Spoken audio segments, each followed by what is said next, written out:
justamente es a través de la palabra y es aprender justamente de estos grandes maestros que han predicado con la palabra, con la obra y también con la sangre, como fue Jordán Bruno Yenta, que podemos definirlo como un mártir de Cristo Rey. ¿Por qué este tema de Jordán Bruno Yenta y la gesta de Malvinas, la guerra de Malvinas? Es un tema que se ha investigado, no mucho, pero se ha investigado.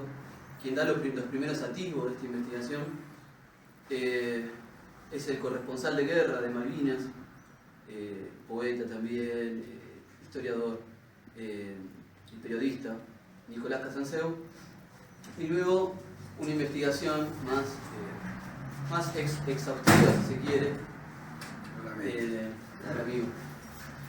una investigación un poco más exhaustiva, tomando también los aportes de Casanseu y otras investigaciones que hizo este historiador por su cuenta, fue el profesor Sebastián Miranda, que ha editado un libro que se titula así también, Jordán Bruno Yenta y la gesta de Malvinas.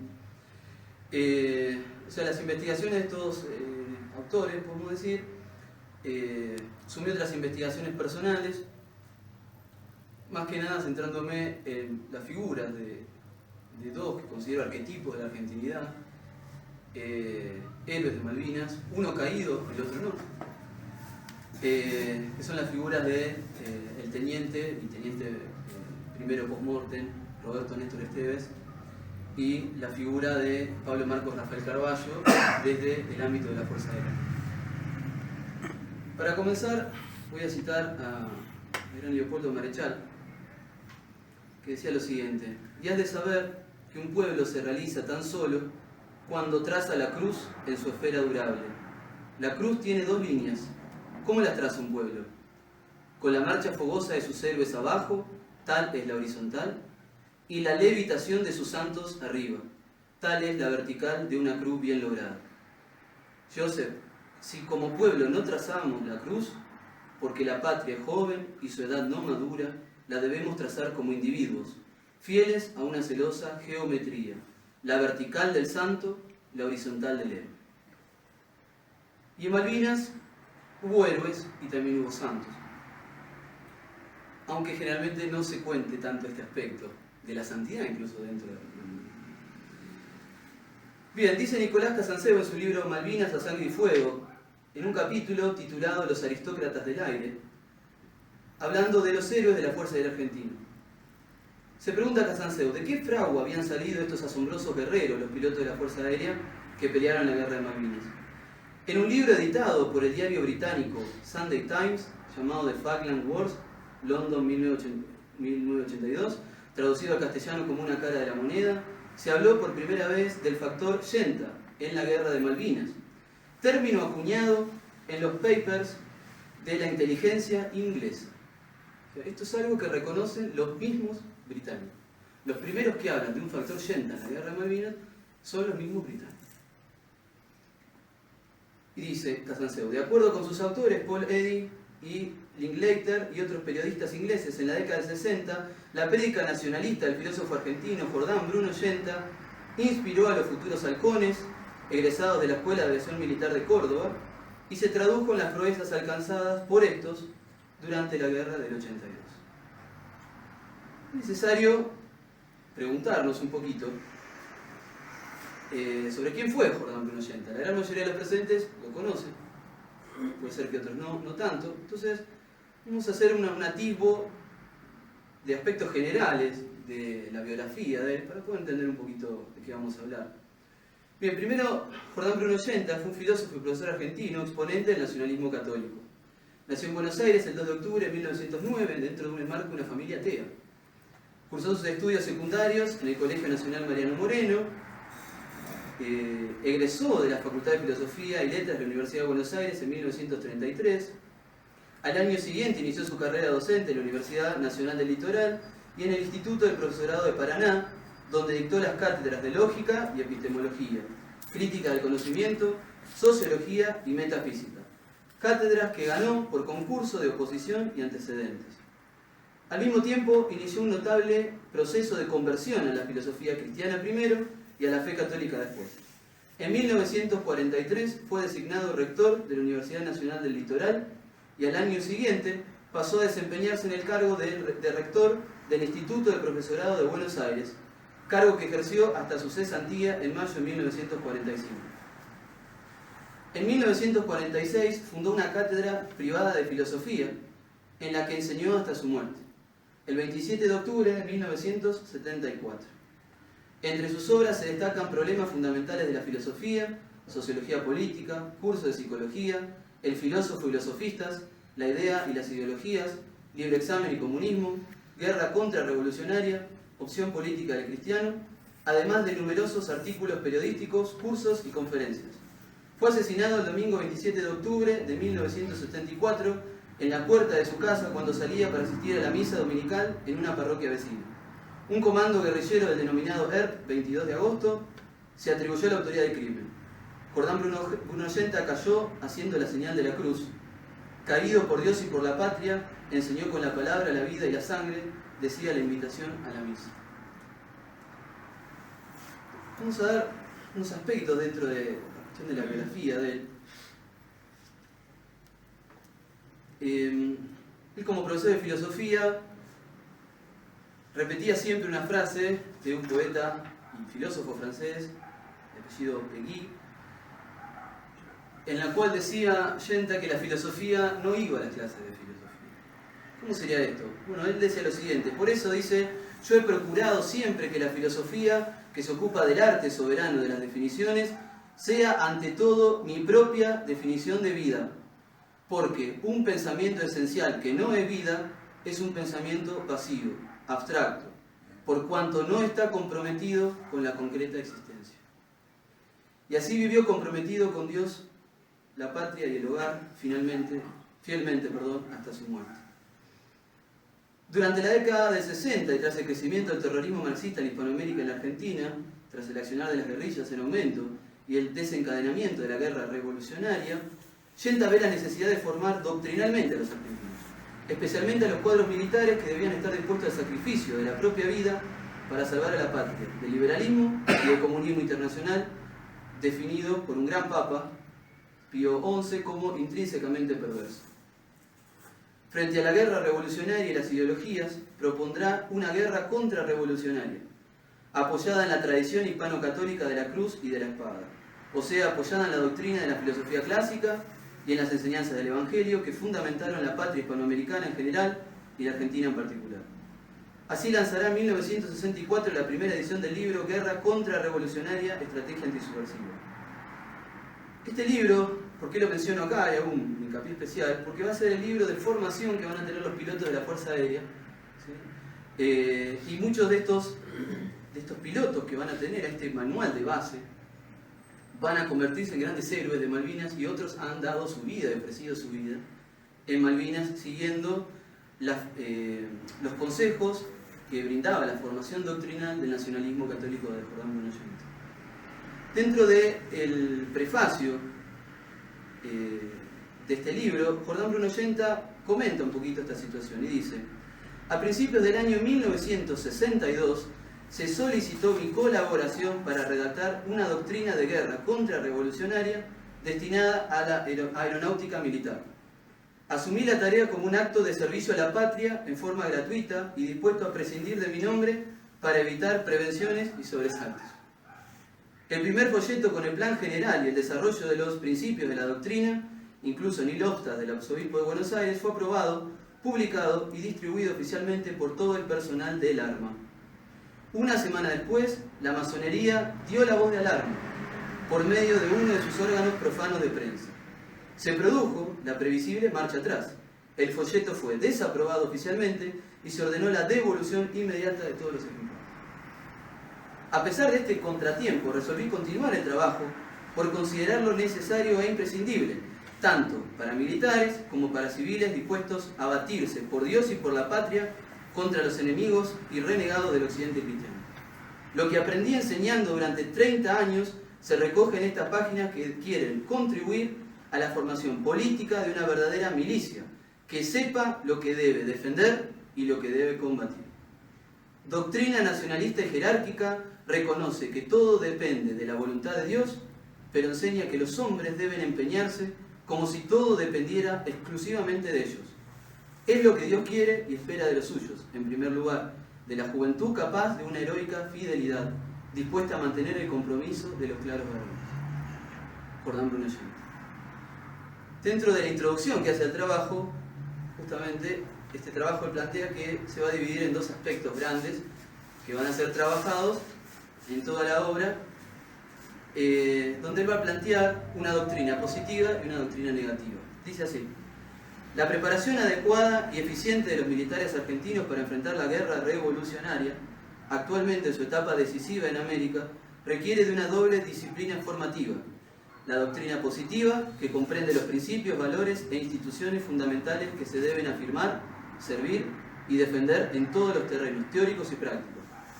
Segundo, la doctrina negativa, que ha desencadenado la guerra revolucionaria total, el comunismo, así como sus antecedentes y aliados ideológicos, su estrategia, táctica y armas dialécticas. Su conocimiento y dominio es indispensable para superarlo en la lucha. En síntesis, se trata de saber lo que hay que defender y lo que hay que combatir en esta guerra religiosa, mental, moral, política y física de todo el hombre y de todos los días, de todos los ambientes y en toda la patria, hasta el triunfo o la derrota totales. Lo primero es formar una conciencia lúcida, firme e inconmovible de la doctrina positiva, que es la de la cristiandad o del occidente católico y romano. De esta manera se presentarán las dos doctrinas enfrentadas: la doctrina positiva o concepción doctrinaria del occidente católico y romano, frente a la doctrina negativa o concepción doctrinal anticristiana, antioccidental y antiargentina del comunismo marxista, como definía Yente. En otras palabras, es necesario conocimiento fundamental de la sana doctrina para combatir las ideologías. Preocupaba a Yente la situación de las Fuerzas Armadas, afirmando: las Fuerzas Armadas han sido oficialmente vaciadas, se les ha infundido una mentalidad profesionalista y burocrática, se les ha quitado todo espíritu militar. ¿Y qué entendía por espíritu militar? ¿Cuál es la misión del militar? Yente decía lo siguiente: el espíritu militar tiene como característica primera la disposición para la muerte. Si a un soldado le falta esa disposición, no es soldado, no puede serlo. Y además de eso, se ha distorsionado en forma tal la conciencia de la misión específica de las armas, como hemos dicho tantas veces acá. Se les ha quitado la conciencia de que las armas de la patria existen y tienen como misión conquistar, sostener, defender y consolidar la soberanía política de la nación. Dentro de este libro mismo, la parte de doctrina, es un libro de doctrina contrarrevolucionaria, también habla de las Fuerzas Armadas y dice lo siguiente: las Fuerzas Armadas de la nación son indivisibles de la existencia misma de la patria, cuya unidad e integridad de ser, soberanía política y destino histórico están bajo su custodia y responsabilidad. Dar la vida por la patria, dice Yente, es un acto supremo de amor al prójimo, a los que más nos necesitan, la más cumplida imitación del sacrificio de la cruz, en la que Dios, hecho hombre, se dio a sí mismo por amor a los hombres, los que más lo necesitan. Cristo no vino a ser servido, sino a servir. El soldado está entero en el acto de servicio y su personalidad militar surge, crece y se perfila con nitidez soberana en la medida a la renuncia a su ser y a su haber individuales, de la abnegación del propio yo. El don de sí mismo hasta el grado heroico, hasta el límite de las fuerzas, hasta caer y morir en la misión o en el puesto que le ha sido confiado en la batalla, así sea el más modesto y oscuro, se manifiesta la personalidad del soldado en toda su grandeza humana y en el señorío pleno de su libertad. No se olvide que para Dios, que todo lo ve y lo mide en la eternidad, no hay héroe anónimo. Esto decía Yente, que lee unas cositas más también de este mismo apartado, que él dedica justamente la doctrina positiva para formar a las Fuerzas Armadas. Cuando habla de doctrinas positivas y doctrina negativa, va trabajando en otros aspectos, habla de unos aspectos históricos, la cuestión de la filosofía griega, la cuestión de del derecho romano, hasta llegar a los tiempos de la cristiandad, con el espíritu cristiano que ha fundado naciones, y va contraponiendo en cada momento los errores del liberalismo, los errores del marxismo, la presión de la masonería para ir destruyendo las patrias. O sea, todos estos planteos dentro de cada capítulo para, como dice él, que los que lean este libro tenga las armas para poder defenderse.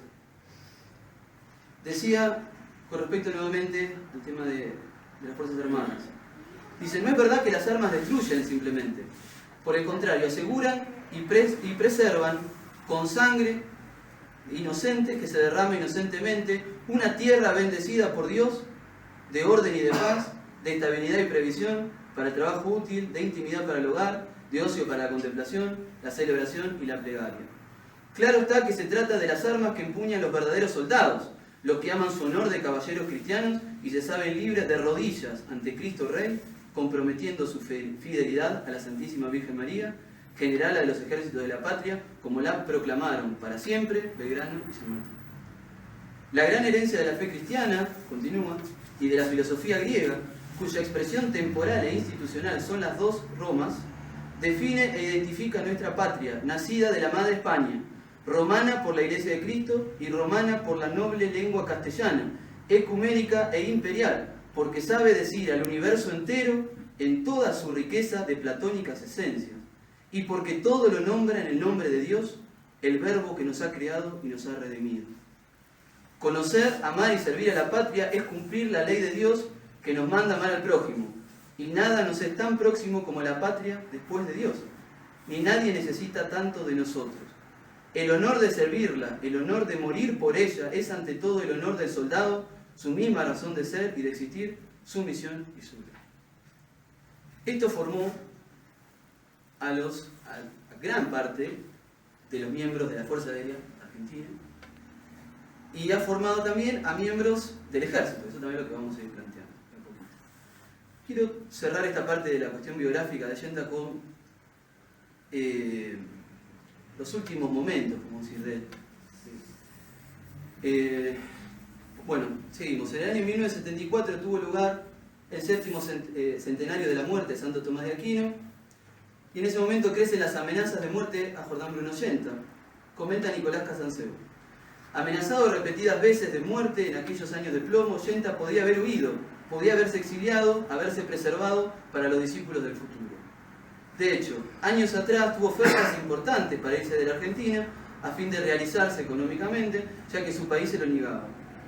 Le habían propuesto que se trasladara con toda la familia para ser decano de filosofía en la Universidad de Lisboa.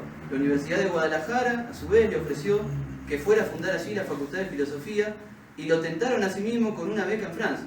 No aceptó.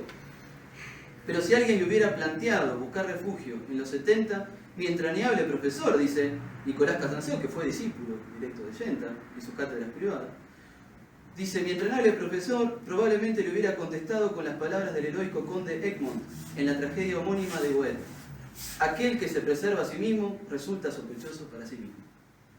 Así fue asesinado el domingo 27 de octubre de 1974 durante la festividad de Cristo Rey en la puerta de su casa cuando salía para asistir a la misa el domingo. Uno de los tantos grupos terroristas que existían por esos años, el Ejército de Liberación 22 de agosto, decisión del PRT-ERP, organización castrista, se atribuyó la autoría del crimen. Esto es terriblemente llamativo y hasta perverso cuando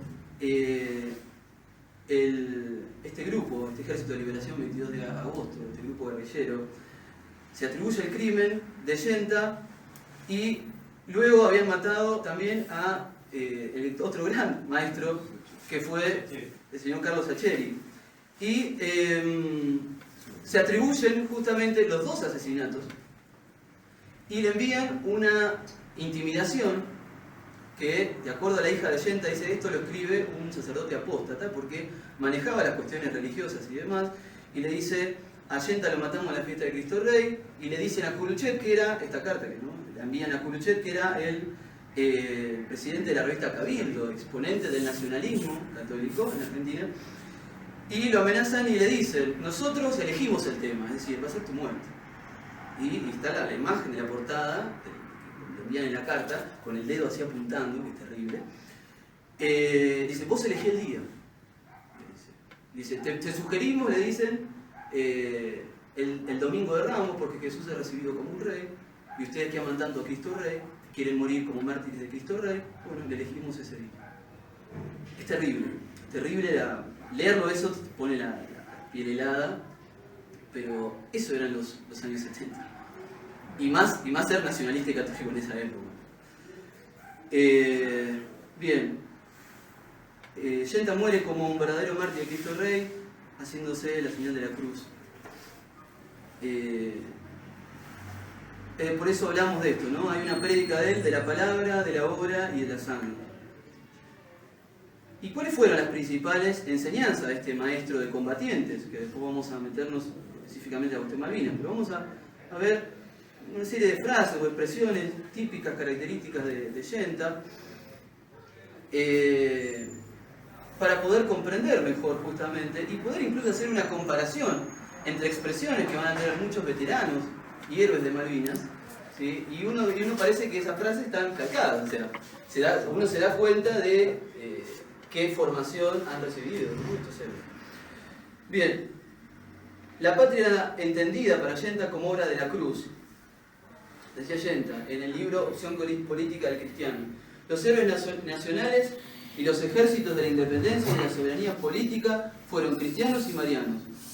No puede haber Argentina soberana sin que Cristo y María reinen en ella. Justamente en la obra de la Guerra Contrarrevolucionaria dice: es justo y bello morir por la patria y por todo lo que es esencial y permanente en ella: unidad de ser, integridad moral y natural, la soberanía nacional, la Iglesia de Cristo. Pero no es justo ni bello morir por cosas accidentales, transitorias o contrarias al ser de la patria.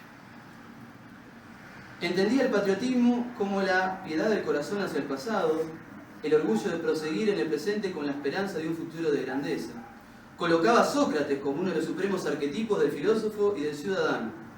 Decía Yenta en El filósofo y los sofistas: Sócrates, cuando sea llegada la hora decisiva, no vacilará en advertir al Tribunal Supremo de los atenienses que su amor a la filosofía y la misión que le encomendara a Dios de mantener despierto el sentido de la responsabilidad de los ciudadanos son más fuertes que el apego a la vida y a las libertades. Prefiere verse privado de todos sus bienes, incluso de su propia vida, antes de dejar de filosofar y seguir indagando a sus semejantes. Nada más razonable y oportuno que este lenguaje sin concesiones, viril, decoroso y soberano, en quien ha convertido su vida entera en un acto de servicio a la patria, en quien ha querido renunciar a los más legítimos intereses particulares para consagrarse a un gran deber, en quien no se reserva nada para sí y se entrega hasta el extremo de identificarse con la patria misma, porque sabe que la expresión del supremo dominio de sí, la prueba segura del verdadero señorío sobre la propia alma y el propio cuerpo, es una apasionada entrega, una consagración abnegada como la suya. Yenta tiene una particularidad dentro de su magisterio: era común la enseñanza a partir de los arquetipos. Él consideraba que era necesario formar desde los arquetipos, desde los referentes de vida, de estos modelos a seguir. Y pone como modelo, ¿no?, acá a Sócrates. En otro punto, también de la misma obra, El filósofo y los sofistas, decía lo siguiente: nuestro existir pleno y cabal como hombres es existir en la verdad. Y existir en la verdad es obrar la verdad. Es parte principal de nuestro existir. Contemplar es lo primero, pero obrar la verdad es parte constitutiva del existir humano, del ser humano, de la perfección del hombre. Y ustedes adviertan lo siguiente: todas las virtudes prácticas tienen que ver con la verdad. No hay ninguna que no, desde la caridad hasta la sobriedad. Y acá habla nuevamente del tema de los ejemplos. Y dice: el mundo de la experiencia moral no es el mundo de las operaciones de cálculo y de experimentación. Es el mundo de los ejemplos. Es el lugar de los ejemplos. Y un ejemplo no tiene nada que ver con la experimentación. Un ejemplo es algo que irradia una fuerza normativa que irradia una atracción. Y estas críticas que hace el democratismo liberal, dice: la mayor monstruosidad es la que estamos viviendo hoy en el mundo. Es el número sustituyendo la calidad. Una amalgama de cobardías no engendra la valentía, por numerosos que sean los cobardes del mundo.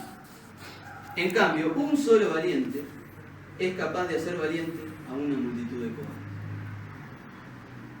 Después dice lo siguiente, que esto, después le va a leer una frase de uno de mis héroes, grandes héroes y modelos a seguir en Malvinas, que el comodoro Pablo Carballo, está ahí subiendo a su avión A4B, que uno la lee. Yo descubrí primero la frase de Carballo, después fui a Allenta y digo, es lo mismo. Y uno ve ahí esa formación. Decía Allenta, un hombre verdadero no desea vivir tanto tiempo como se supone, ni demostrar demasiado apego a la vida, sino dejar a Dios el cuidado de todo esto. No se trata, pues, de que la vida sea breve o larga, sino del empleo que hacemos de ella. Por esto es que lo más importante es saber en qué gastar la vida.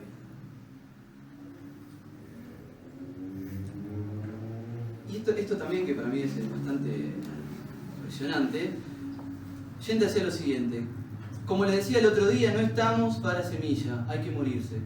Entonces, si tenemos que morir, uno se da cuenta que, si bien hay que cuidar la vida, no podemos empeñarnos tanto en su cuidado como debemos empeñarnos en prepararnos para la muerte, que es una cosa realmente seria. Lo más serio que tiene la vida es la muerte de esta vida. Y piensen ustedes que hasta los filósofos paganos, un Sócrates, un Platón, consideraban que la filosofía era justamente esto: la sabiduría que tenía como finalidad enseñarnos a morir, a saber morir. ¿Por qué decía Sócrates e insistía Platón que la filosofía era una preparación para saber morir? Dice Allenta. Porque cuando uno está preparado y dispuesto para morir, es verdaderamente libre, verdaderamente señor. Ya no puede temblar ante nada fuera del temor de Dios, de faltarle a Él. Los otros temores humanos, demasiado humanos, están ya fuera de alcance, ya no pueden hacer presa. Y claro, esa libertad, ese señorío, viene precisamente de estar en la verdad, y para estar en la verdad hay que ser humilde. Continúa Allenta: nosotros, al reconocer, proclamar y exaltar la realeza de Cristo, lo hacemos a través de la adoración del Verbo hecho hombre, en la figura del fracaso y de la derrota humana. Nosotros adoramos a Cristo en la cruz. Tiene ahí la figura de un vencido, la figura de un derrotado. Pero el sentido de ese fracaso y de esa derrota es la expresión más acabada del señorío y de la soberanía que se puede ofrecer en el orden humano, que es el sacrificio. Bien, podríamos continuar también los aspectos políticos y demás, pero no voy a detenerme en esto. Él entendía la política también como un sacrificio, un acto de servicio, ¿sí? Y cuando hablaba del nacionalismo, por ejemplo, decía esto: el nacionalismo que no se propone reconstruir a la patria en Cristo no es conforme con la realidad ni con la verdad del hombre. No es tampoco conforme con el origen, la raíz y la esencia de ser argentino. Perder en esta cruzada es todavía ganar, porque del fracaso y de la derrota irradia una ejemplaridad triunfal y arrebatadora sobre las generaciones futuras. Sin Cristo nada podemos hacer en el orden temporal, frente a la subversión triunfante y a la impunidad con el terrorismo que va socavando las almas y las instituciones, incluso las Fuerzas Armadas y a la Iglesia de Cristo. Insistimos una vez más en que la patria soporta la acción del terrorismo económico y psicológico tanto más devastadora que la del terrorismo de la guerrilla urbana. Con Cristo lo podemos todo y nuestro empeño en lo político debe ser para que Él reine. No hay más política de la verdad y de la realidad que la que se funda en la soberanía de Dios y en el sacrificio de la cruz. Ahí me gustó la pelota. Bien. Vamos a ver ahora, siguiendo un panorama de todas estas enseñanzas que, digo, se han sellado con sangre, fue coherente entre la palabra y la obra. Allenta, vamos a ver cómo está la influencia de Allenta dentro de la esfera de la Fuerza Aérea Argentina en la Guerra de Malvinas. Dice Antonio Caponetto en un poema en su obra Campanas de Tierra y Cielo, homenajeando a su maestro, Jordán Allenta, dice lo siguiente: el río de tu nombre es sacramento, la voz del cielo al agua y la paloma, tu cuerpo es el torreón que se desploma, sin rendir armas ni lanzar lamento. Como una profecía, el juramento de dar tu sangre por la patria asoma. Era el martirio un ámbar en redoma, cristal herido, fiel presentimiento. Nos dejas las honduras y las galas, de esas lecciones que en tu voz tañían, los libros del combate jubiloso. Y un abril por el sur nos dejas alas, que el invasor dedujo que tenían la fuerza de tu verbo victorioso. Para entrarnos en el tema del desempeño de la Fuerza Aérea Argentina, que en Malvinas, seguramente muchos lo deben conocer y demás. Yo quiero citar una carta de un as de la Segunda Guerra Mundial, piloto francés, llamado Pierre Clostermann, de una carta que le escribe justamente al comodoro Pablo Carballo, le dice lo siguiente: a vosotros jóvenes argentinos, compañeros pilotos de combate, quisiera expresaros toda mi admiración. A la electrónica más perfeccionada, a los misiles antiaéreos, a los objetivos más peligrosos que existen, es decir, los buques, hicieron frente con ellos. A pesar de las condiciones atmosféricas más terribles que pueden encontrarse en el planeta, con una reserva de apenas pocos minutos de combustible en los tanques de nafta, al límite extremo de vuestros aparatos, habéis partido en medio de la tempestad en vuestros Mirage, vuestros Setendar, vuestros A4, vuestros Pucará, con escarapelas azules y blancas. A pesar de los dispositivos de defensa antiaérea y de los SAMs, de buques de guerra poderosos, alertados con mucha anticipación por los AWACS y los satélites norteamericanos, habéis arremetido sin vacilar. Nunca en la historia de las guerras, desde 1914, tuvieron aviadores que afrontar una conjunción tan terrorífica de obstáculos mortales, ni aun los de la RAF sobre Londres en 1940 o de la Luftwaffe en 1945. Vuestro valor ha deslumbrado no solo al pueblo argentino, sino que somos muchos los que en el mundo estamos orgullosos de que seáis vuestros hermanos pilotos. A los padres y a las madres, a los hermanos y a las hermanas, a las esposas y a los hijos de los pilotos argentinos que fueron a la muerte con el coraje más fantástico y más asombroso, les digo que ellos honran a la Argentina y al mundo latino. Ay, la verdad vale únicamente por la sangre derramada y el mundo cree solamente en las causas cuyos testigos se hacen matar por ella. Pierre Clostermann. A su vez, en otro escrito de Clostermann también da esta declaración. Dice: en ese lejano lugar del Atlántico Sur, en el que las distancias siempre son desmesuradas y el clima terrible, esos hombres escribieron una de las páginas más heroicas de la historia de la aviación mundial. En nuestro mundo occidental, en el cual la cobardía compite con la estupidez, el heroísmo de los aviadores argentinos es como un faro luminoso. Rindo homenaje a esos pilotos. Para mí, ellos ganaron la batalla aeronaval contra la flota inglesa. Para mí, que soy latino, eso fue un orgullo. Concluye Clostermann. El filósofo chino Sun Tzu dice que cuando quieras saber cómo te fue en la guerra, pregúntale a tu enemigo. Entonces vamos a ver qué decían justamente de la Fuerza Aérea Argentina los mismos británicos. Yo siempre te lo digo en el aula, a veces cuando uno presenta. Les digo a los chicos, busquen los testimonios de los mismos ingleses que combatieron en Malvinas. Van a decir seguramente sí que ellos vinieron a liberar ese territorio que era de ellos, pues esa es falacia, pero escúchenlos hablar de los mismos soldados argentinos, que no eran ningunos chicos de la guerra, sino eran verdaderos soldados aguerridos. Y escúchenlos hablar, les digo, de lo que dicen, lo que afirman los ingleses en torno a la Fuerza Aérea. Vamos a escuchar un par de testimonios. Max Hastings, corresponsal de guerra embarcado en la Task Force británica, es decir, la Fuerza de Tareas Británica, y Simon Jenkins, columnista político de la revista The Economist, escribieron en su libro La batalla por las Malvinas. La Fuerza Aérea Argentina se hizo escrupulosamente activa. Parecía que se hubiera abierto el infierno, escribió un oficial a bordo de la Brodsworth. El aire estaba lleno de aviones atacantes, especialmente Mirage y Skyhawk, y la batalla bramó durante 6 horas.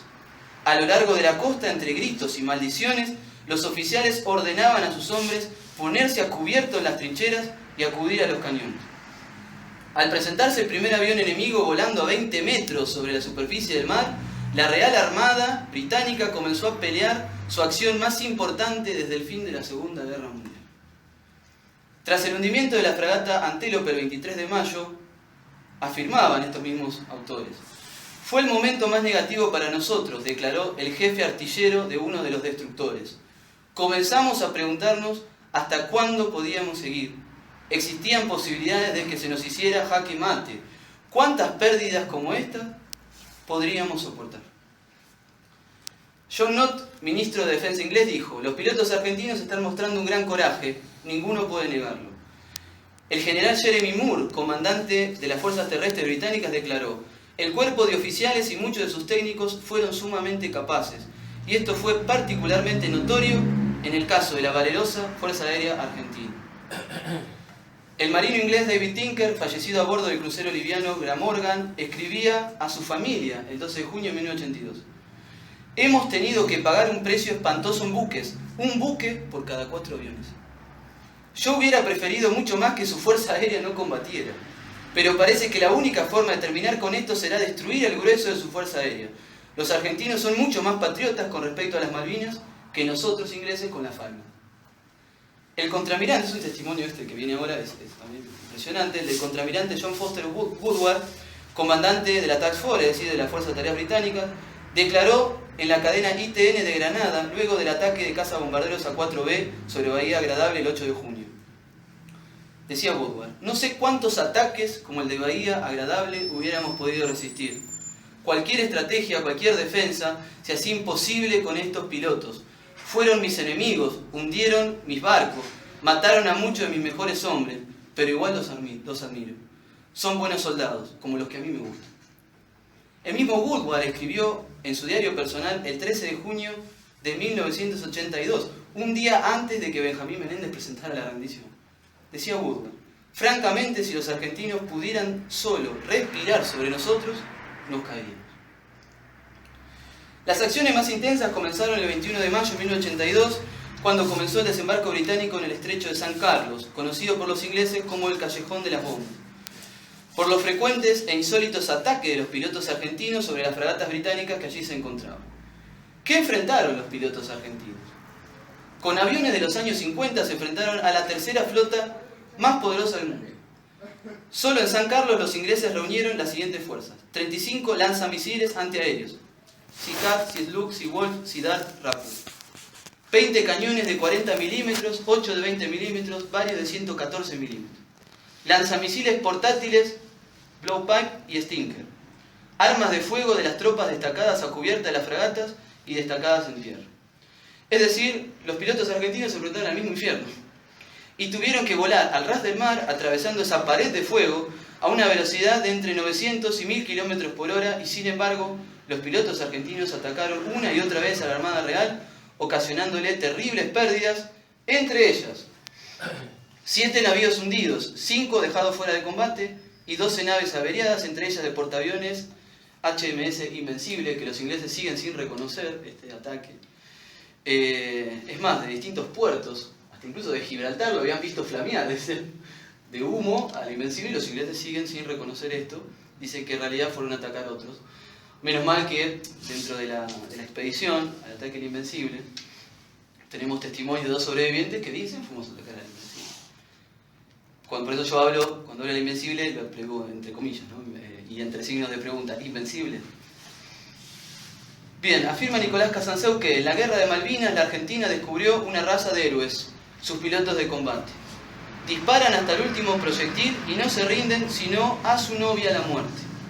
Y el beso de gloria de esa novia les dio a los cazadores no solo fue útil para exacerbar el valor individual de todos mientras duró la guerra, sino que también hubiera debido servir para tonificar la mentalidad general del país. Porque históricamente un hecho heroico siempre fue fermento, algo cuya acción se prolonga en el tiempo y no se desgasta jamás, sin consumirse. Obra transforma la materia, la transforma hasta el infinito. Queda para siempre ese ejemplo de estatura homérica que dieron los pilotos. ¿Por qué tanto arrojo? Por amor a Dios, a la patria y al hogar. Valores transmitidos sobre muchos pilotos por el profesor Jordán Bruno Yenta. Justamente yo al inicio de la charla había citado justamente un trabajo que se tradujo como una cara a la moneda. Los autores dicen en este trabajo: el nacionalismo conservador teñido de catolicismo era también el credo de Jordán Bruno Yenta, tal vez la persona que más influencia ejerció en las ideas de la Fuerza Aérea. Esto lo dicen los ingleses que hablaron por primera vez del factor Yenta en Malvinas. Un testimonio era muy interesante que le da Liz Yenta, la hija del maestro de combatientes, a el profesor Sebastián Miranda. Yo lo quería comentar porque me parece un texto excelente, donde ella como protagonista también, ¿no?, relata esto. Decía: en la aeronáutica se formó desde brigadier a soldado cuando los amigos ocupaban los puestos relevantes. Cuando era director de la Escuela de Aviación, el Comodoro de la Vega y comandante del arma, brigadier Cayo Alsina, reunían en los hangares a toda la Escuela de Aviación, desde el director hasta todo el personal militar y civil.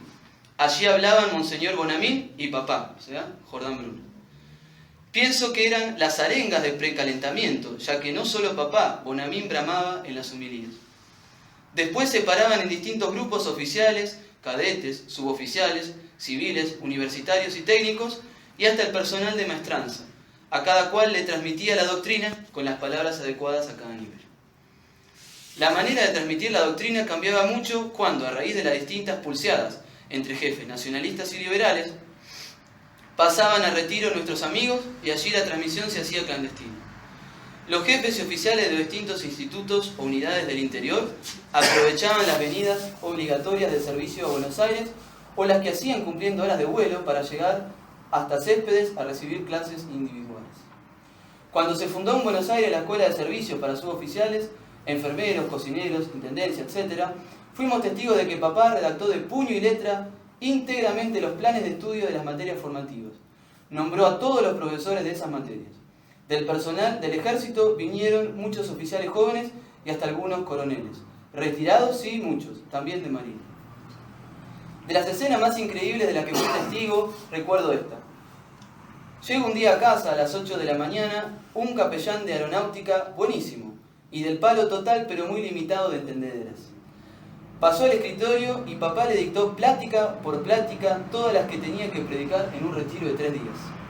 Yo lo había escuchado infinitas veces darle a los militares discursos patrios, trabajos de filosofía para la escuela de guerra, pero nunca un retiro. Interesado por la cuestión, nuevamente Casanseu dice lo siguiente: le pregunté a varios pilotos de la Fuerza Aérea que pelearon en Malvinas qué sabían de Yenta, aunque no todos lo habían conocido personalmente. La mayoría reconocía la influencia que había ejercido en la Escuela de Aviación Militar, particularmente a través de los instructores, según me puntualizó el comodoro Roberto Mela, dice Casanseu. Roberto Mela pertenecía a la primera brigada aérea, piloto de Hércules C-130, participó en el primer aterrizaje de un Hércules en las Islas Malvinas, transportando aparte el Regimiento de Infantería 25, y en el último aterrizaje de un Hércules en la pista del puerto argentino, en la noche del 13 de junio y la madrugada del 14, día del cese de las hostilidades. A su vez, el brigadier mayor Luis París también participó en el último vuelo de Hércules y le dice a Nicolás Casanseu: fui alumno de Jordán. Mi padre fue tutor de Jorge Farinella en el colegio militar. Te aseguro que cumplimos sus enseñanzas por estar alineados en un todo a lo que nos ordenaban los padres de la patria: San Martín, Belgrano, Rosas. Mi querido y amado profesor Jordán Bruno Genta fue el motor de muchos de los combatientes de la Fuerza Aérea Argentina. Lo escuché en mi época de secundario cuando iba a La Plata. Mi padre, fiel discípulo, me llevaba a sus magistrales clases, donde lo entendía desde el doctor más notable hasta el humilde estudiante. La patria que yo quiero es la que queríamos todos. En nuestra Escuela de Aviación Militar en Córdoba lo estudiábamos y lo leíamos. Jordán, mártir de nuestra patria, desde el cielo celeste y blanco, donde se encuentre nos perdone no haberle tirado con nuestros cuerpos a esos piratas, que hoy disponen de Malvinas, Sangui del Sur, Orcadas y la proyección antártica, pero aún me considero combatiente y no aflojaremos. Dice Casanseu también que el primer teniente Carlos Eduardo Cachón, quien infligiera un devastador golpe al enemigo en lo que entró en la historia como el día más negro de la flota británica, me escribió, dice Casanseu.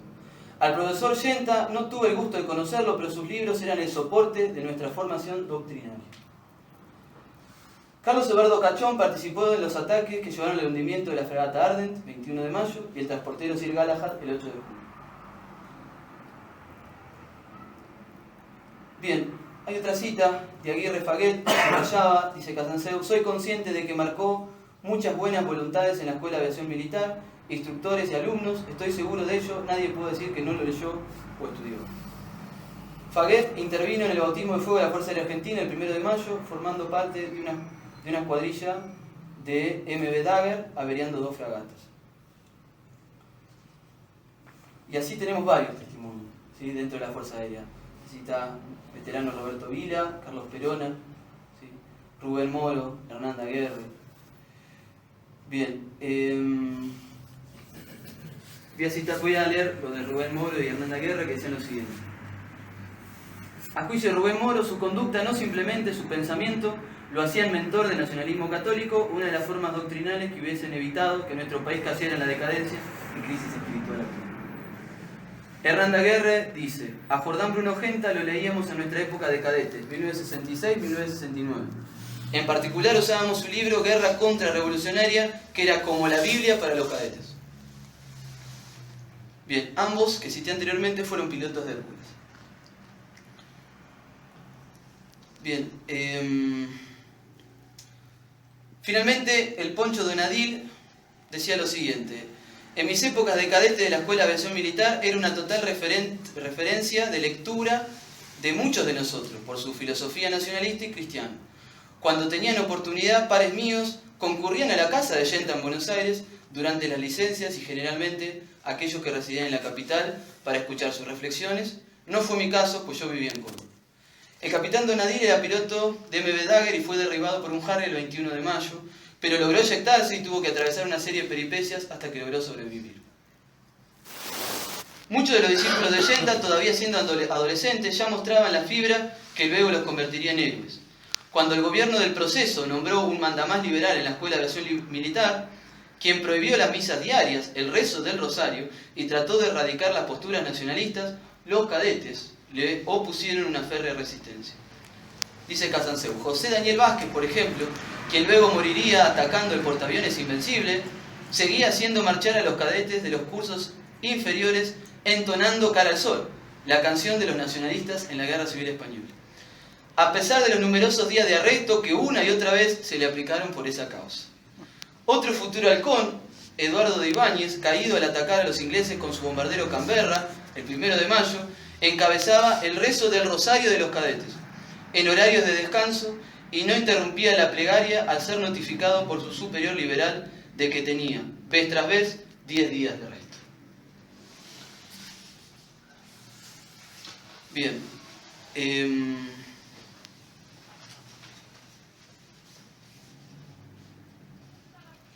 Vamos a seguir con este último testimonio que lo da Néstor Daniel Vega Gómez, que él no, es una entrevista que hace Sebastián Miranda en su investigación sobre el tema. Él dice que no combate en Malvinas, pero que sí conoce que hay una impronta y una influencia de Genta, y habla específicamente de, que voy a hablar a continuación, que es del comodoro Pablo Carballo, diciendo lo siguiente: el comodoro retirado Pablo Marcos Rafael Carballo, cuando era teniente, fue instructor nuestro de la Escuela de Aviación Militar allá por los años 1976-1977. Cuando era capitán, participó activamente en varias misiones contra la flota, siendo jefe de escuadrilla, y puedo decir de él que si era un oficial identificado doctrinariamente con el nacionalismo y católico practicante. Bien, cuando Casanseu lo entrevista a Carballo, le pregunta si conocía a Genta y si tenía una influencia. Carballo le dice simplemente: tengo todos sus libros. Pablo Carballo egresó con la promoción 37 de la Escuela de Aviación Militar en el año 1971. Realizó en ese instituto de formación el curso de aviador militar en 1972 y el año siguiente el curso de piloto de caza en Mendoza. Fue instructor de soldados, instructor del cuerpo de cadetes e instructor de vuelo en la Escuela de Aviación Militar. En el año 1979 fue destinado a la 5ª Brigada Aérea, en donde voló aviones A4B y A4C Skyhawk.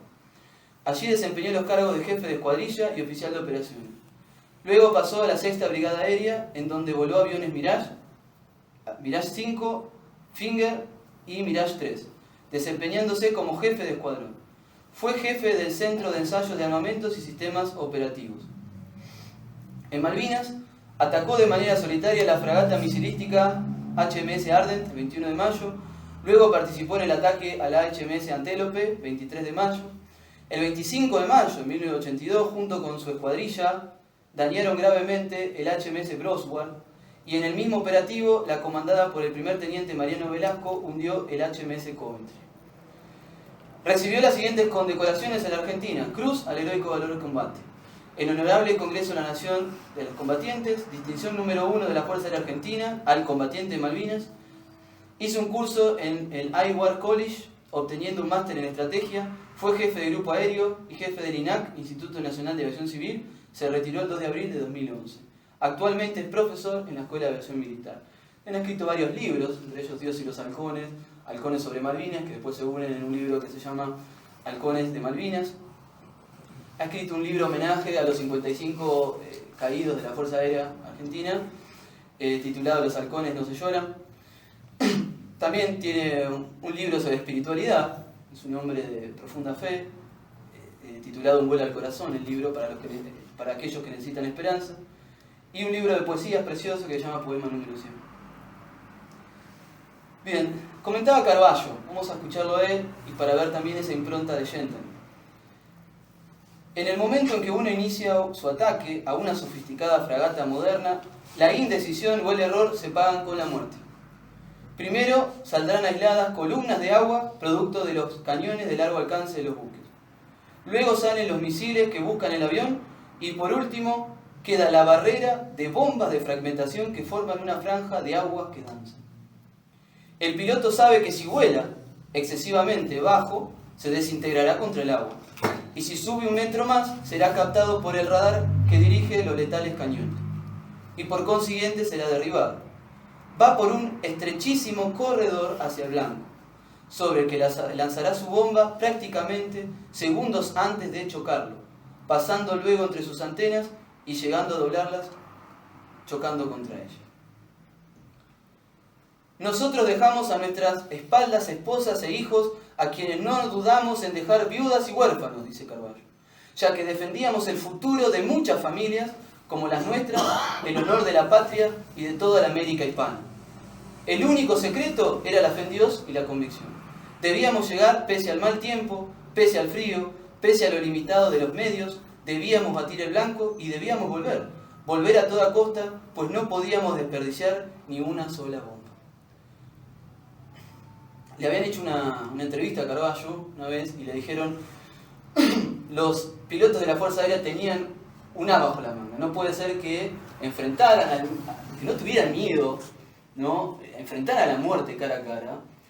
Y Carballo le decía que no había ninguna as bajo la manga. Y como le volvían a insistir, bueno, Carballo dijo, sí, pensándolo bien, teníamos un as bajo la manga. Esta es nuestra arma secreta. Y agarra y muestra su rosario. Esta es nuestra arma secreta. Este es un piloto de la Fuerza Aérea Argentina, nacionalista y católico. Dice una de las frases célebres que tiene Carballo, lo siguiente: lo importante de una vida no es la longitud, sino la calidad. Desglosando a Allende. La persona que no defiende lo que tiene no merece lo que tiene.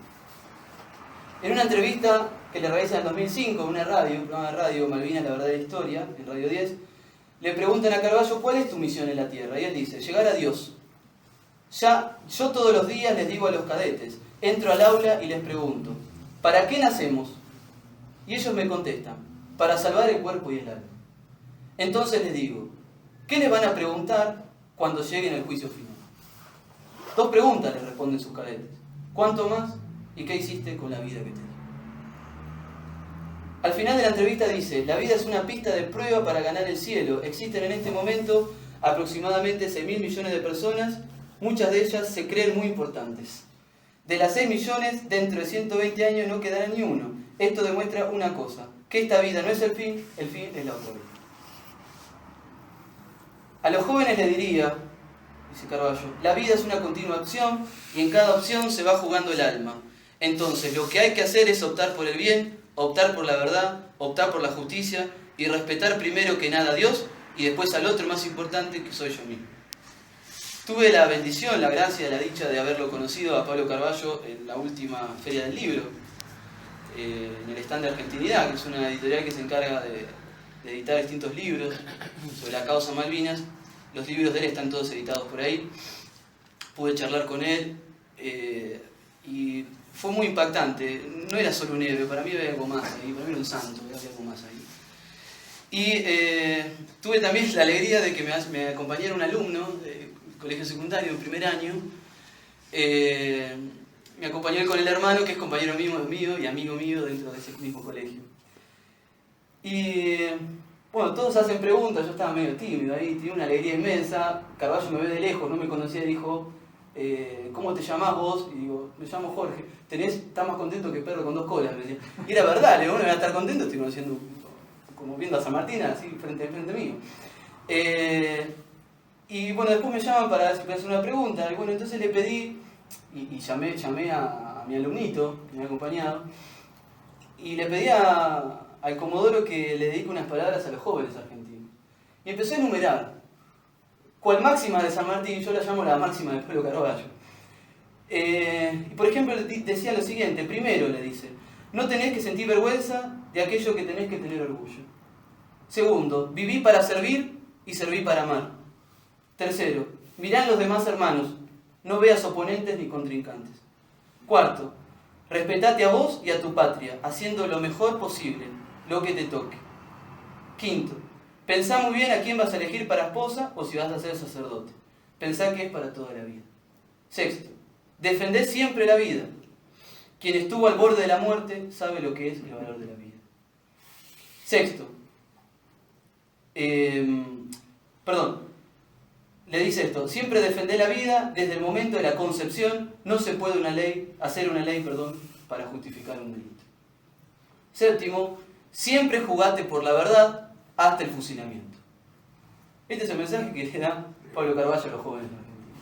Yo lo denominé máximas porque lo considero así y es un mensaje fundamental y vital con valores superiores, supremos, que los jóvenes necesitan justamente para poder vivir una vida digna de Argentina.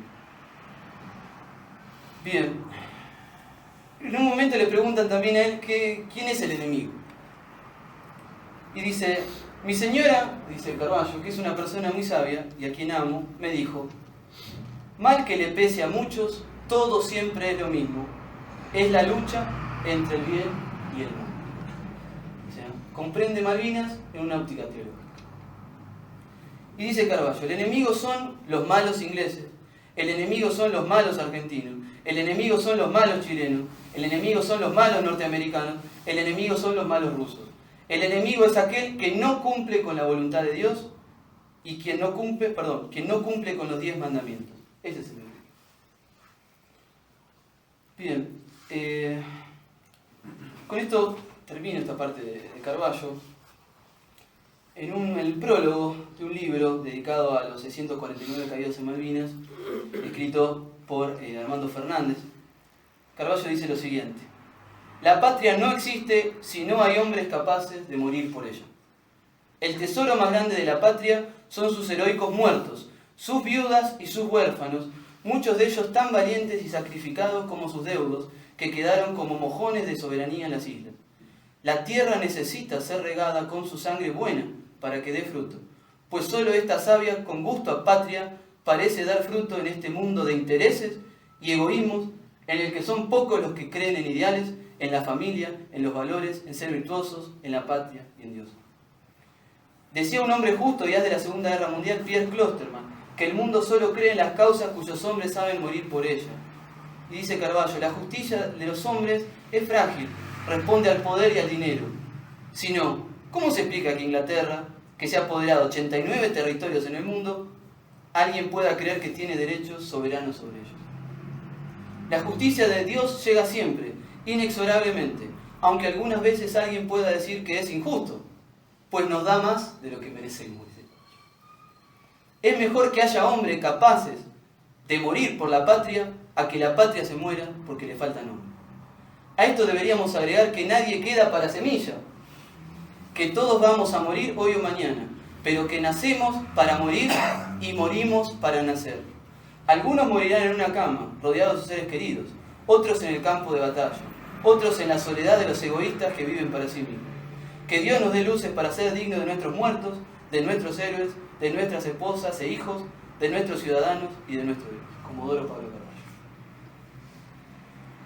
Bien, vamos a pasar ahora, no quiero que sea tan largo, Cisnero y Vizoso, la última charla que tienen, esto lo relata Vizoso, hablan sobre el tema de la resurrección.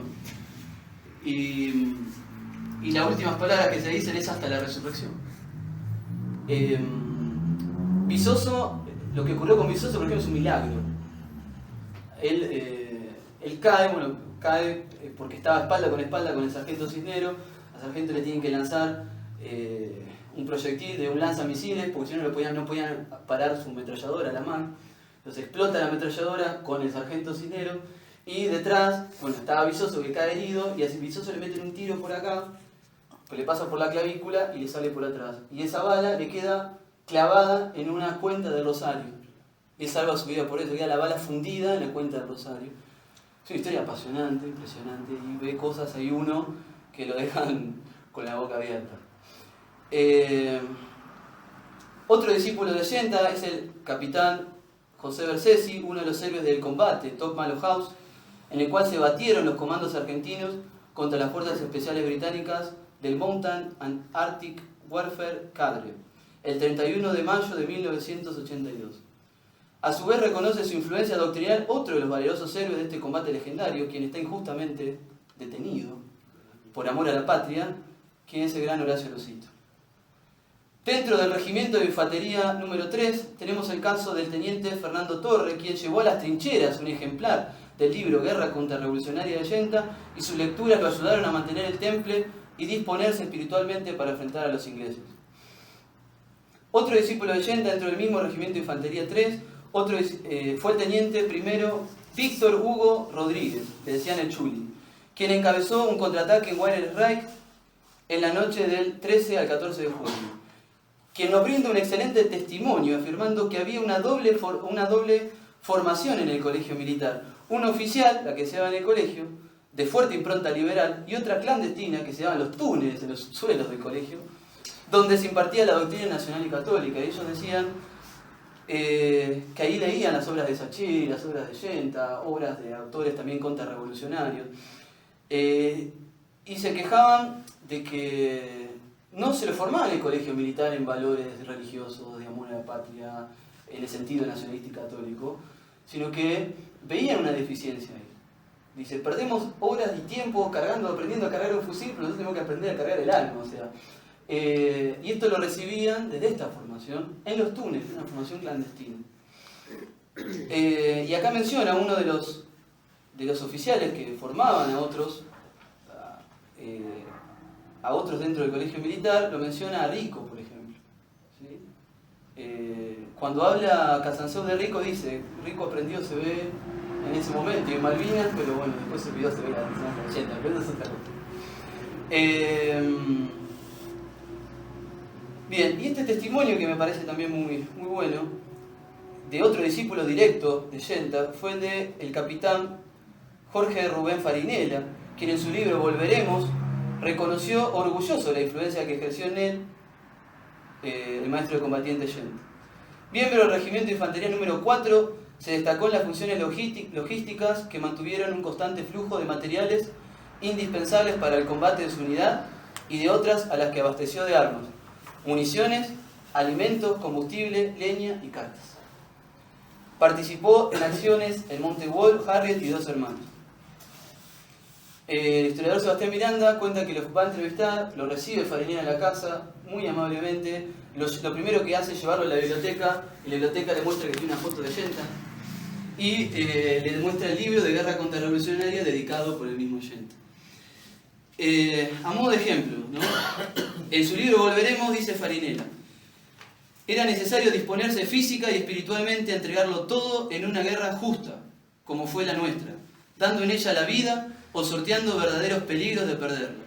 ¿No tiene que ver acaso esa virtud heroica con la fortaleza cristiana? Más allá de la suerte de las armas, nuestra patria quedó fortalecida porque sobre los elementos efímeros favorables de la fortuna prevalecen las perdurables conquistas del honor, porque si hay algo que redime es la sangre de los mártires, de los héroes, sobre cuyos despojos en definitiva se edifica inconmovible la nación soberana. Decía, los hombres en medio de una exigida situación viven minutos durante los cuales se patentiza la posibilidad muy próxima, casi rozándolos, de morir. En ese estado desesperante, toda su naturaleza no ve más solución que volver al principio del ser, Dios. Pareciera que la vida, vivida en la incertidumbre, en el peligro asumido por amor, nos aproxima más a la virtud, más a nuestro principio y a nuestro fin eterno.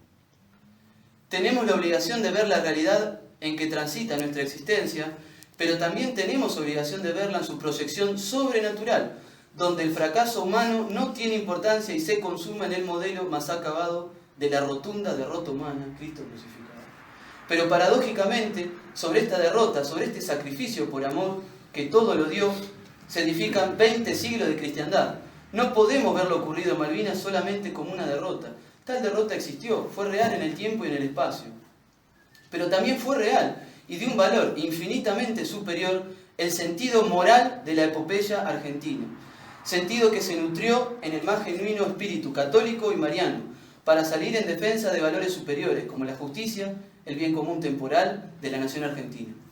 Sentido que nos dio a los combatientes la convicción de que la sangre que vertíamos y la vida que nos jugábamos eran la cuota de dolor necesario para participar en la obra del Calvario y acercarnos más purificados a la majestad de Dios.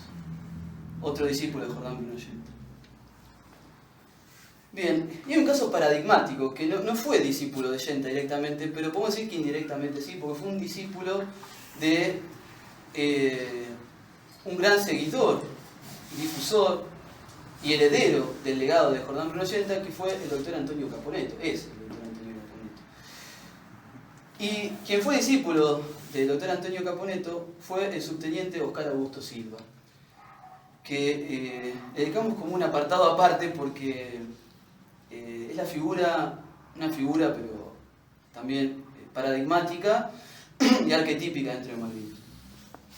Silva recibió la formación nacionalista y católica de Jordán Bruno Ollanta por medio de un discípulo del maestro de combatientes, Antonio Caponeto. Silva fue integrante del Regimiento de Infantería 4, combatió en el Monte Dos Hermanas, se replegó para unirse a los infantes de marina del Batallón de Infantería de Marina número 5 en Monte Tumbledown. Pidió ser puesto en el lugar donde se combatía más duro y allí, luego de permitir el repliegue de sus compañeros, cayó combatiendo heroicamente. Vamos a relatar, hay un libro muy interesante, se llama Argentina tiene héroes, que relata estos últimos momentos de vida de Silva, y quiero compartirlo, bastante conmovedor, y dice lo siguiente: allá abajo en la bruma, alguien grita mientras muere. De pronto el oficial se queda sin balas, mira en derredor, uno de sus soldados yace sin vida a su lado.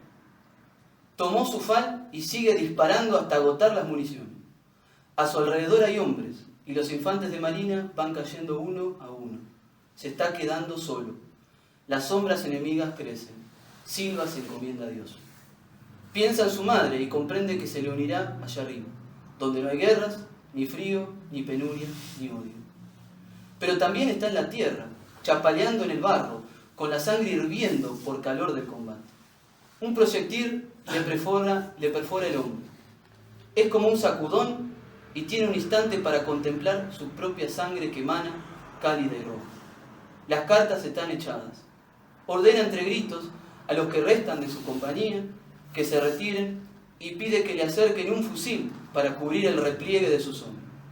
A sus soldados, que ensayan una negativa, no les queda más remedio que obedecer. Silva los ve partir y enclavija los dientes. Luego se levanta trabajosamente y ve al enemigo que sigue viniendo en oleadas. Entonces grita, emite un alarido de horroroso coraje. Es el bravío rugido del puma herido y acosado por una jauría. Grita mientras hace trepitar su arma que vomita un mortal mensaje de plomo. ¡Viva la patria, carajo! Quizás por un instante es como si la escena se detuviera, un instante ciego de eternidad que retrasa su gesto. Ese instante de eternidad es el cruce del umbral que lo lleva hacia la gloria. Después ese instante se acaba. 1, 2 ametralladoras enemigas los entran en fuego cruzado. Un vendaval de proyectiles lo arrasa y el subteniente Oscar Augusto Silva, de 26 años, cae para siempre en el suelo de Malvinas aferrado a su fusil. ¿Cómo les va? ¿Bien? Espero que sí. Yo con una alegría muy especial, que tiene la explicación de saberme en el lugar por donde se inició, se desenvuelve y donde seguirá el episodio más importante de lo que va del siglo XX en la Argentina. El Señor es generoso conmigo y ha decidido que yo tenga el privilegio de integrar como jefe de sección el componente de la fuerza del ejército de la operación, no operativo, como dicen los periodistas, Rosario. Tengo mucho más para contarles, pero ahora debo ir a organizar prácticas de defensa en nuestra base, porque aquí no nos agarran desprevenidos, que ni lo sueñen. Así que les digo que esto se viene, como otras 3 veces, también con todo, y una vez más, como a don Santiago de Liniers y como al general Mansilla. Hoy recordamos a San Pablo: si Dios con nosotros, ¿quién contra nosotros? No nos va a faltar nada, decía Esteves. Ni astucia, ni inteligencia, ni conocimiento, ni valor, ni saber cómo morir, pero menos, mucho menos, fe en el Padre. Ya volveremos a estar en contacto. ¡Viva la patria! ¡Viva Cristo Rey! Un fuerte abrazo de tu hijo que mucho lo quiere. Que nadie deje de orar al Señor, que era y es nuestra arma verdaderamente eficaz frente al corrupto enemigo. Roberto. Claramente comprendía la cuestión Malvinas como lo es en un sentido pleno y profundo, una guerra teológica, el enfrentamiento de las 2 ciudades de las que habla San Agustín.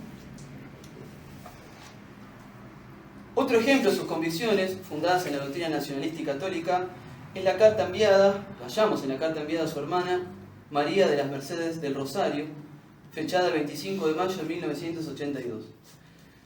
En ella decía lo siguiente: 25 de mayo de 1982, soberanía o muerte. Mi querida María de las Mercedes Rosario, hoy no cambiaría mi puesto por ninguno que pueda desempeñar un argentino en cualquier lugar. Presidí una misa que en conmemoración del Día de la Patria celebró un capellán para mi sección en un descampado próximo a nuestras posiciones.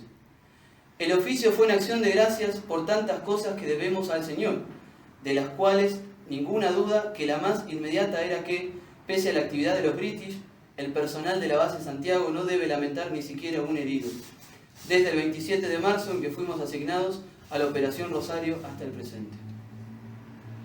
A pesar de los alertas y alarmas, raids aéreos, probable desembarco, cañoneo naval y otros números del circo británico, tratamos de mantenernos dentro de un ritmo metódico de vida. Educación física, aseo, limpieza de sectores y desde mañana repaso de temas de instrucción. Con las últimas luces rezamos nuestro rosario, el arma número 1 desde siempre. Las de fuego y las blancas vienen después. Para lo cual muchos de mis soldados lo deben sacar del cañón de la FAL en donde lo tienen atado. Estamos muy bien y sabemos qué vamos a hacer y que vamos a triunfar, porque como dice San Pablo y como es el lema de mi sección, si Dios con nosotros, ¿quién contra nosotros?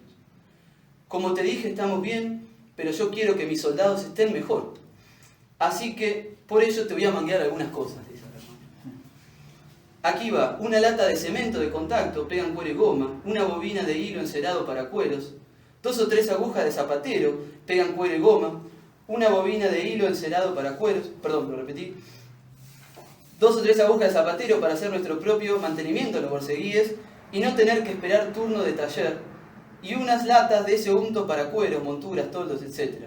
Vos con esto, le dice la hermana, ya estás eximida de aportar al fondo patriótico. Desde el frente y con gesto patriarcal te eximo, ¿sabes? Y ahora te dejo, continúa. Estoy de seguridad y debo darme una vuelta de control. Saludos a todos. Esto viene a ponerse interesante. Hay que analizar con ojos críticos todo lo que se está gestando en el país. Decía Esteves: primero, la gente retorna con pasión a la fe católica, la única. Segundo, Hispanoamérica se une ante la agresión. Se cae la máscara de la farsa liberal argentina europeizante. Tercero, se respira un aire de unidad nacional ante la causa común. Cuarto, tal vez llegó la hora de prenderle fuego a 132 años de claudicaciones históricas y hacer imperar la Argentina, eterna, católica, Hispanoamérica, unida para el bien común tras un destino de grandeza. Un beso para tus guainitas, para Pauli, y un fuerte abrazo para Edmond, y si lo ves a Hugo, mis más especiales saludos. Un beso de Roberto. ¡Viva Cristo Rey! ¡Viva la patria! Venceremos. Roberto Esteves ofrendó heroicamente su vida el 28 de mayo de 1982 en el combate de Pradera del Ganso, siendo coherente con su fe. En una carta a su madre, fechada el 10 de abril de 1982, le decía lo siguiente: querida mamá, te digo que estoy sumamente contento de haber participado de esta operación de recuperación de las islas. Contento de estar acá, contento de esperar a los ingleses, y estoy listo y preparado para morir. Y vos más que nada debes estar contenta que tu hijo esté acá y preparada para recibir a tu hijo en un ataúd o de no verlo nunca más. Él mismo no le teme a la muerte y prefiere morir antes de que muera uno de sus soldados. Un fuerte beso para todos y no se olviden, los quise mucho. Mamá, estaría muy triste si regreso con vida. Toto estaba dirigiendo el ataque que había hecho retroceder a los ingleses en 3 ocasiones. La furia de los ingleses arremetió contra el joven teniente que fue herido en el brazo y en la pierna izquierda. Despreocupado por sus propias heridas, prefirió ir a proteger a un soldado herido, el soldado Sergio Rodríguez, en un pozo de zorro y cubrirlo con un casco, ya que los soldados del Regimiento de Infantería 25 usaban boinas. Luego de salvarle la vida, siguió arreglando el fuego, todo ensangrentado. Pero un impacto enemigo en el pómulo derecho lo derriba y Esteves muere. Tenía 24 años. Es un ejemplo de lo que diría Claudel: la juventud no ha sido hecha para el placer, sino para el heroísmo. Y fue Esteves fiel a la consigna de Cristo, ya que no hay amor más grande que dar la vida por los amigos. Su vida regalada sin pedir nada a cambio, sellada con su sangre, en ofrenda por la patria, hacen que él trascienda, porque los héroes no caen, se elevan y marca el rumbo de una comunidad nacional en camino hacia la eternidad. Los héroes se conocen para amarlos, y aquí hay un héroe digno de amor e imitación. Y Roberto Néstor Esteves sabía que el verdadero amor es en cruz, amor que será sellado con su sangre en el campo de batalla. Dio el testimonio con su propia vida, que el dolor posee un sentido trascendente al unirse a la pasión redentora de Cristo, pues es un medio que nos conduce a la eternidad. Un amor humilde, amor paciente, amor crucificado, amor consentido, amor eterno, amor verdadero. En medio de una humanidad degradada, en medio de un mundo perverso, impulsor de vínculos destructivos, egoístas y posesivos, en medio de la oscuridad de un mundo soberbio y sin sentido, en fin, lejos de Dios, la gesta heroica de Malvinas sigue alumbrando con sus hombres virtuosos el norte a seguir para los argentinos y hispanoamericanos. Y alumbra con la misión de edificar el corazón y disponerlo para saber vivir y morir por amor a Dios, a la patria y al hogar. A modo de conclusión de esta parte, una cosita más después ya cierro, en torno al legado de Esteves está la famosa carta que él escribe a su padre, fechada 27 de marzo de 1982, en Sarmiento, Chubut. Le dice lo siguiente: querido papá, cuando recibas esta carta, yo ya estaré rindiendo mis cuentas, las cuentas de mis actos, a Dios nuestro Señor. Él que sabe lo que hace, así lo ha dispuesto, que muera en el cumplimiento de mi misión. Pero fíjate vos qué misión, ¿no es cierto? ¿Te acordás cuando era chico y hacía planes, diseñaba vehículos y armas, todos destinados a recuperar las Islas Malvinas y restaurar en ellas nuestra soberanía? Dios, que es un Padre generoso, ha querido que tu hijo, totalmente carente de méritos, viva esta experiencia única y deje su vida en ofrenda a nuestra patria. Lo único que quiero pedirles a todos es, primero, que restauren una sincera unidad en la familia bajo la cruz de Cristo. 2. Que me recuerden con alegría y no que mi evocación sea la apertura a la tristeza. Y muy importante, 3. Que recen por mí. Papá, hay cosas que un día cualquiera no se dicen entre hombres, pero hoy debo decírtelas. Gracias por tenerte como modelo de bien nacido. Gracias por creer en el honor. Gracias por tener tu apellido. Gracias por ser católico argentino e hijo de sangre española. Gracias por ser soldado. Gracias a Dios por ser como soy y que es el fruto de ese hogar donde vos sos el pilar. Hasta el reencuentro, si Dios lo permite. Un fuerte abrazo. Dios y patria o muerte, Roberto. Con tamaños héroes resuena en nuestro corazón los versos que el padre Leonardo Castellani escribiera siguiendo las enseñanzas del poeta y filósofo francés Péguy, citado por el mismo Jordan Bruno-Gent. Dichoso aquel que muere por su casa y su tierra, pero sin haber hecho dolo ni fuerza injusta. Dichoso aquel que compra su tálamo de tierra, que compra con su sangre la cama eterna y justa. Dichoso aquel que muere por la cosa solemne, aunque sea más chica que un granito de anís. Dichoso aquel que muere para que siga indemne la vida de un niñito, la gloria de un país. Dichoso aquel que muere por la cosa perenne, por un santo sepulcro, Dulcinea Beatriz, o por un sol en campo de color cielo gris. Bien, para ir terminando. Castellani define sabiamente a Allenta como el pedagogo de lo juremos con gloria a morir. Y justamente en la obra de Guerra Contrarrevolucionaria, dentro del prólogo, Víctor Eduardo Ordóñez, estudio preliminar, esta obra, unas expresiones que son excelentes, son las siguientes. Dice: para decirlo todo, Yenta se dedicó a formar hombres cristianos para la acción, para una política cristiana, y por eso lo asesinaron. Yenta se propuso confeccionar un programa para ubicar a los soldados argentinos, casi los últimos aristócratas, los últimos dispuestos a servir, hasta con la vida, el bien común nacional, los últimos aristócratas, si no consideramos a los hombres la raza de Yenta, precisamente, en el complicado y oscuro proceso que se vive. Este proceso se aproxima a su culminación, que es el reino del anticristo, y esto se escribe en 1976. Su sentido último es, por lo tanto, religioso, y su estudio se debe realizar a la luz de la teología. Por lo demás, es sabido que la vida expone sus secretos y claves solo cuando se las considera subespecie eternitatis. Lo que ocurre en la Argentina es un proceso universal. Se trata de la descristianización del país y del mundo, de su desacralización y de su apostasía.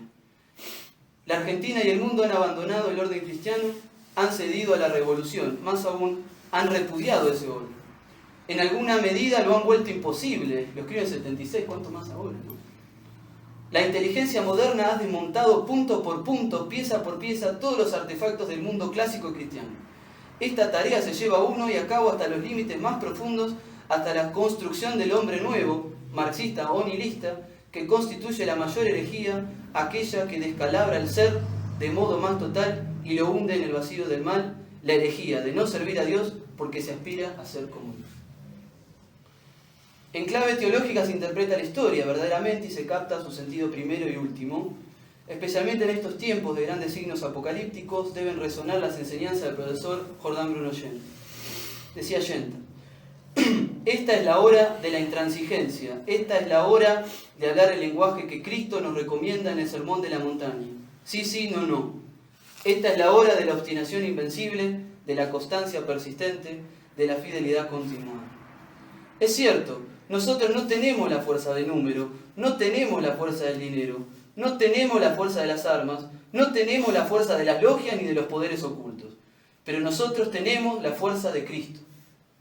Y en la medida en que esa fuerza irradia en nosotros y Cristo viva en nosotros más que nosotros mismos, en esa medida seremos invencibles aún en la derrota, porque después de todo este es un lugar de paso, de prueba y de testimonio, y lo importante es que seamos capaces de ser, hasta en la muerte y sobre todo en la hora de la muerte, testigos de la verdad. Cierro con un poema que escribí humildemente, lo digo, ante tantas dificultades que la patria está atravesando, que la misma iglesia está atravesando y nuestros seres queridos están atravesando, personas que nos rodean, muy cercanas, una especie de catarsis, y con la gracia de Dios pude escribir esto, y lo voy a leer para cerrar esta charla. Se titula El amor crucificado. Si solamente se ama aquello que se conoce, la patria sangrante exclama con gritos y fuertes voces: conóceme aunque duela, aunque no te agrade, aunque no lo quieras. Ámame así entregada, mírame así abandonada. Es sencillo amar lo que brilla, pero difícil en medio de las sombras. Yo te pido que me ames con mis carnes todas rotas. No voltees tu mirada aunque mi rostro te cause espanto. Observa todas mis heridas, abiertas por tanto engaño. Halla en mis llagas el consuelo y de la vida el sentido, porque el tiempo es propicio para ganarse el cielo. Porque cada gota de sangre inocente en mi historia derramada, por la pasión de Cristo fue asumida, redimida y santificada. Y cada alma en gracia por el mundo despreciada, a la gloria fue elevada e intercede en por tu alma. Porque a pesar de estar clavada con el cuerpo destrozado, inmóvil, desgarrada, hacia lo alto sigo mirando. Y mi corazón por ti entregado, por amor atravesado, aunque sufra por tu olvido, el perdón sigue brindando. Aunque los hombres hayan preferido la comodidad de la mentira, siempre es más fácil engañarse que asumir yerros y miserias. Por eso huyen cuando les hablan de la verdad comprometida, por eso han girado su mirada ante la verdad crucificada. Nunca sigas la corriente, marca siempre la diferencia. Quien no defiende lo que tiene no merece cuanto detenta. No trasciende el que claudica, sino el que en Dios pone su fuerza. No resiste el que hace del rencor una bandera, sino el que perdona y el que ama hasta dar su vida entera. Ámame en cruz entonces, ámame aunque hiera, porque el dolor no es un castigo, sino la llave que al cielo acerca. Porque no hay amor verdadero sin renuncia de sí mismo, aunque no lo entienda el mundo y le escandalice el sacrificio. No te engañen con falacias ni con vanas esperanzas, no habrá por mano humana quien remedie tanta hazaña, porque el mundo se aniquila con el hombre endiosado, quien perdiendo la trascendencia del verdadero Dios se ha olvidado. La rebelión de la criatura a la muerte le aproxima, renunciando nuevamente al Creador de la vida. Solo una promesa nos consuela, la esperanza que se aproxima, perseverar hasta el final frente al combate y la resistencia, porque aunque aún no lo comprendas, aunque esta pequeñez oculte la grandeza, pasará la hora oscura y se alejarán por fin las tinieblas. Porque tras esta larga espera de pasión, de muerte y llanto, llegará la vida nueva, el juez, el rey y el santo. A restaurar lo que siempre era y a transfigurarlo en vida eterna, su reino será para siempre y su gloria será la nuestra. Ámame entonces aunque duela, aunque no te agrade, aunque mucho te hiera, porque quien a la cruz se abraza, lo espera la gloria eterna. Muchas gracias.